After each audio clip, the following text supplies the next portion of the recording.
What is going on, everybody? I am back with a brand new video, and today I have kind of an exciting one. I'm gonna be throwing for the first time the Lizottle MVP Hex, and I'm gonna be putting it up against less as a comparison video, but more of a challenge for myself and a shout out to Simon. But I'm gonna be putting it against the Discmania Mindbender. Obviously, these are both Simon's discs, his previous mid-range versus his new mid-range. So we got hole one at 260 feet. This is a dead straight tunnel gap, and previous experiences on this hole, it's not a great hole for me, but maybe the Lizottle can get it done for us today. Oh, it's just too high.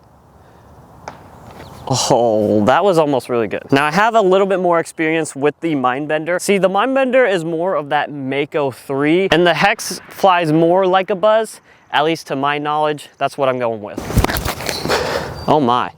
Oh, if I put it in the air, that was actually perfect. Now talk about Simon, just won the Music City Open. Doesn't really seem like he's struggling with his MVP discs. And I'm just curious, what do you guys think? Do you guys think the brand actually matters? Or do you think by now all brands have the same style discs and all the pros are just gonna be able to pick it up like it's nothing? Honestly, honest question, let me know.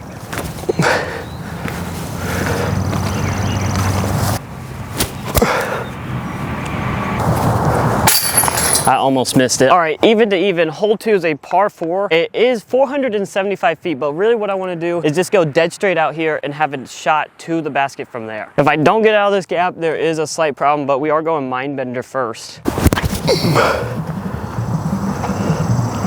That's a great little layup shot. Maybe a little bit more to the right, it would have been perfect.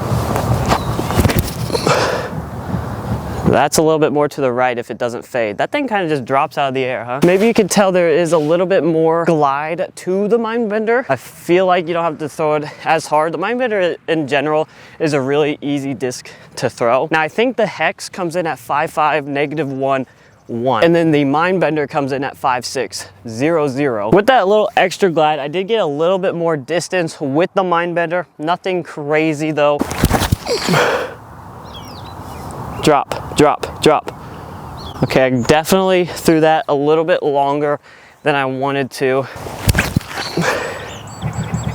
Yeah, that's such a better shot. Once again, if you don't have a Mindbender, if you haven't tried it out, try a buddy's, try it out eventually.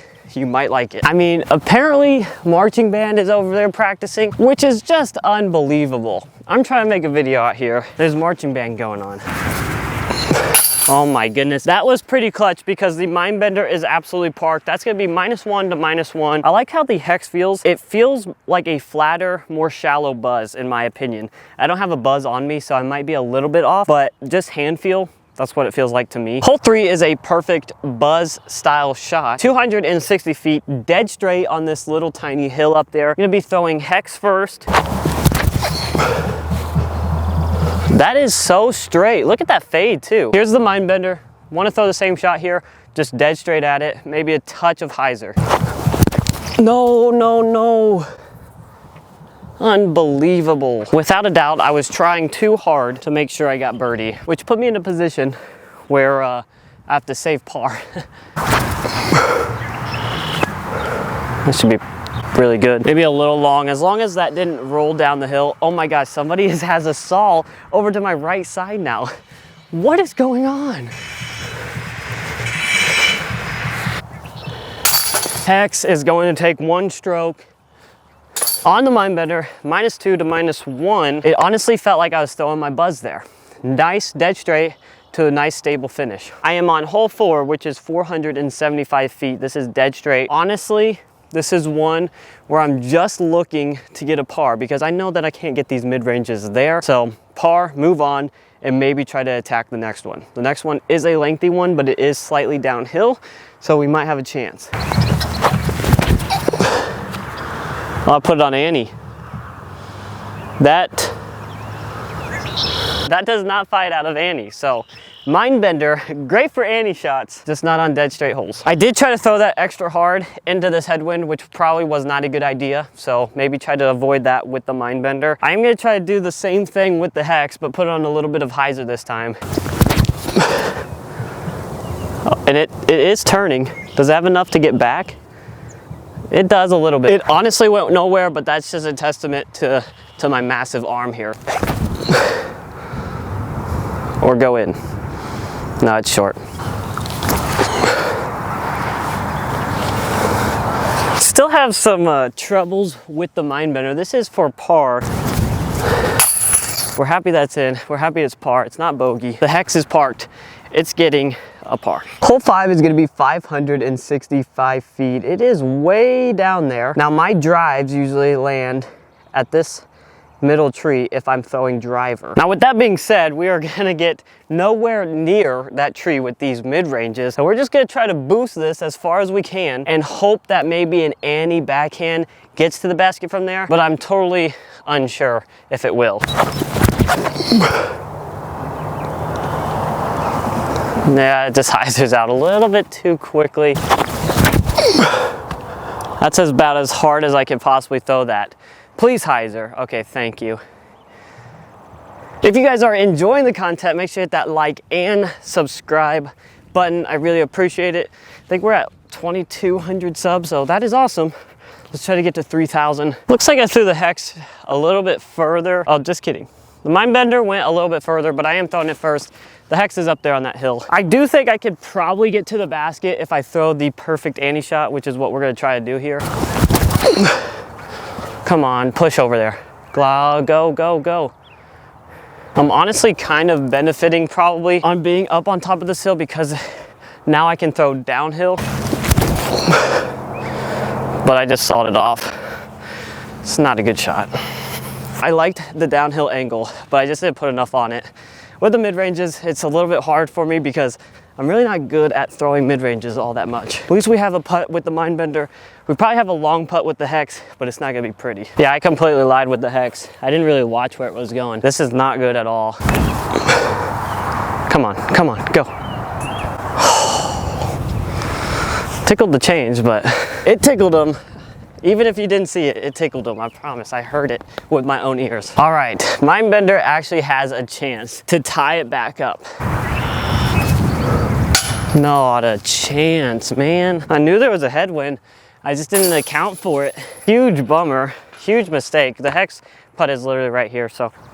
Also, I just want to say, so on that hole, I had people behind me just casually walking. Now in the past, I would have definitely stopped recording because I get a little bit so anxious of what people are going to think. Now I would just say that they walked by, they said hello. They really didn't care what I was doing. So if you're having an issue or have anxiety when filming out in public, I feel like people really just don't care. Some people might give you a hard time, but if they do, you know, you just shake that off and go about your day, because at the end of the day, you're chasing your goals, your dreams, and it really does not matter what they think.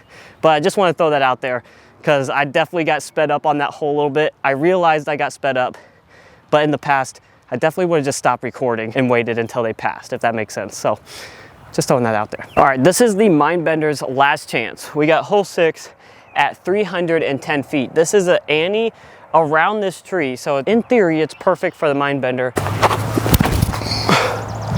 I no longer have faith in it.